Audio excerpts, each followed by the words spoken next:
721 Motors'da bomba apparat sotuvga keldi.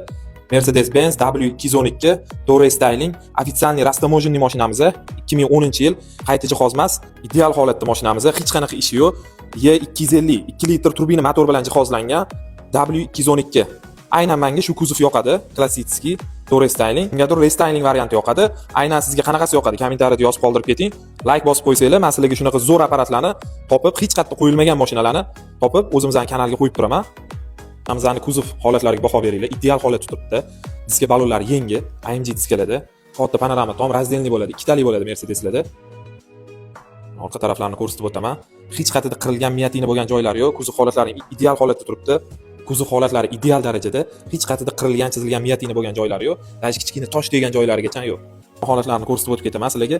Mercedes o'zini sostoyaniyasini zo'r ushlab turadi. Sidenalar elektroprivodda, boya aytganimdek, panoramalar, multirul, monitorlar bor. Klimat kontrollari bor mashinamizning, parktronik, orqa sidena podgalonisini yotqizish, turg'izish, zavodskoy pardalar bor, tushib chiqadi. Mashina salon holatlari ideal holatda turibdi. Orqa salon holatlari, zavodskoy pardalari bor. Salonlarni ko'ringlar, orqalarini juda ham ideal holatda turibdi. Bagaj sig'imlari ham katta ekan mashinamizning.